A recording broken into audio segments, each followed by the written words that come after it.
So now let's move on to the second aspect.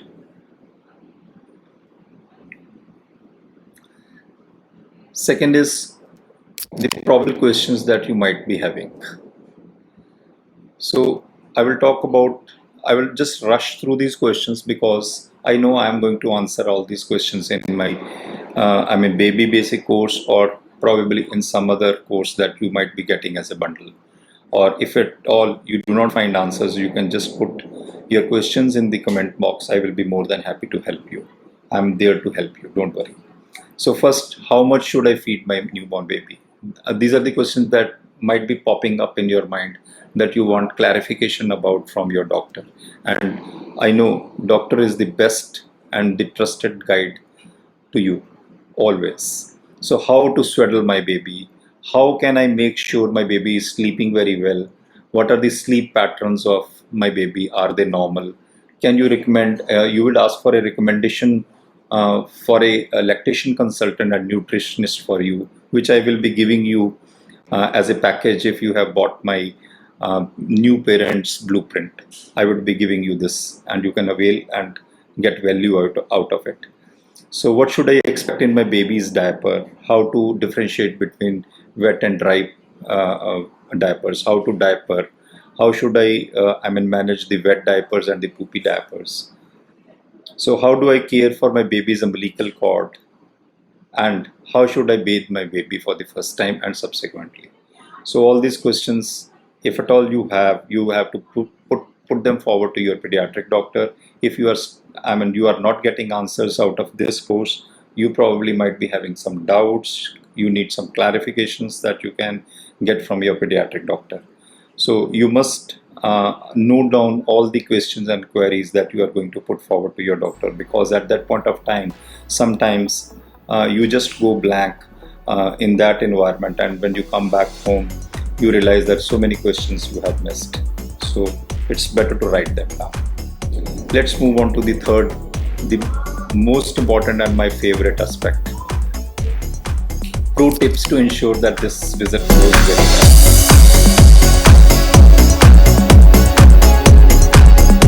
So number one, leave extra time, don't be rushed. This I always say, because babies, they have their own schedule and they have their own emergencies to meet with. You are getting ready for your visit to the doctor. You have kept a fixed time to leave your home and reach the clinic, but your baby at that point of time passes the stool or passes the urine. Now you need to change the diaper, and that will take an extra time, and the time consumed here, you will try to rush through all the things and reach the clinic in an anxious state of mind, which is not a good idea. So always leave extra time because baby isn't on a schedule. So always leave extra time, and your child's calmest time of day plus doctor's least busy time of the day is the best time to take appointment from your pediatric doctor. Number two, don't go alone, because you are going for the first time to a doctor. You are leaving your home with your newborn for the first time.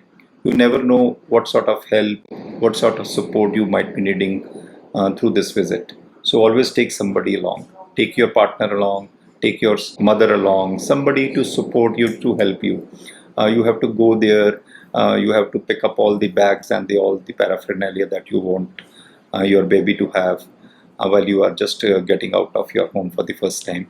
You have to just go and stand in the queue for the at the registration counter. Then you have to probably buy medicines and other things, and it will be difficult for you if you are alone. So take somebody along. Number three, don't spend too much time in the doctor's waiting area.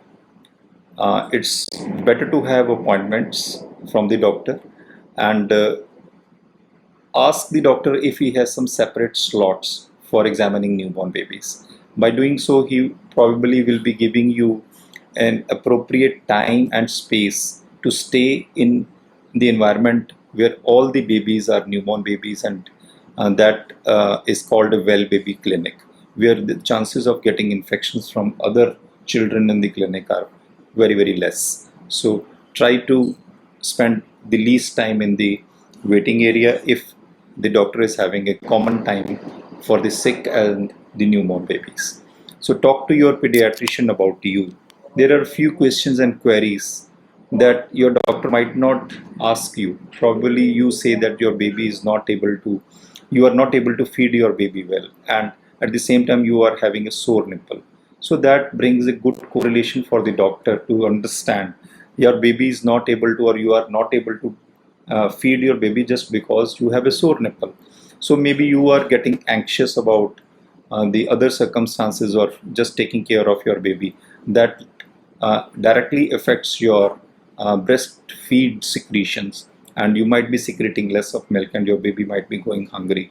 And it will be a good idea if you talk freely about yourself, your anxieties, your posture pains, your sore nipples, and everything about it, so that if possible your doctor could correlate the your presenting problem with some situation that you might be having as a mother. Number 5, write down your questions. As I told you, if you write down all the questions that you need to ask your pediatric doctor, it will be very easy. You will not forget anything, you will not get nervous out there that you might not forget anything. And if you come back home without asking a few questions, it will be just disturbing you. Next is that you should speak up sooner rather than the later, I would say. Ask your questions in the beginning of the consultation only. Sometimes you keep your questions or maybe more important questions to the later part of the discussion. And when doctor has given you allotted time in the say end of that consultation, doctor is usually in a hurry to move on to the next patient, or probably by that time you are piled up with more questions, you do not get adequate and appropriate answers to everything. So I would recommend, bring up your concerns first thing and don't be shy about it. No question is too trivial to ask. Any question, though it may be trivial, but if it is disturbing you, it is worth asking, and don't be shy about it. Number 7, don't forget to meet the rest of the staff. You are going to a clinic, in your mind you are just keeping in mind that you have to meet the doctor, take his consultations and opinions. But at the same time, don't forget to meet other staff, the support staff and the helping staff who is taking you from reception to the doctor, or probably the people, the staff at the reception itself, the staff who is taking care, taking weight and height and other things, measurements of your baby, or maybe the staff who is giving vaccines to your baby. Just get in touch with them, meet all of them. It is important because if at some point of time your doctor is busy, you are not able to contact him directly. So at that point of time, this staff is going to help you in the form of some first aid tip, or something that will help you at that point of time. Or you might have missed some question and you go back home, then that question, when that question pops up, you can just get in touch with these staff members to get some answers or some clues about it. So number 8 is, though it is not for the first visit of yours, but this is going to help you in your subsequent visits. Trust your gut. Trust your gut means actually you know your baby the best, at least better than anyone else. And if you feel something isn't right with your baby, say so. Sometimes during the consultations with the doctor, the things that you feel are not going good, and probably the doctor is not catching hold of something about that concern, please insist on that. Please insist that I'm not feeling right about a particular thing.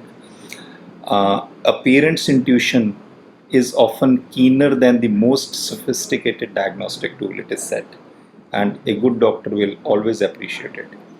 In my clinical practice of more than 21 years, I have never found a mom's observation wrong. It probably may be not exactly falling into some sort of diagnostic thing for a doctor, but at least all the observations that a mother can make, because she always remain with the baby, that are always respected by a good pediatrician. So I hope all these aspects are going to help you a lot.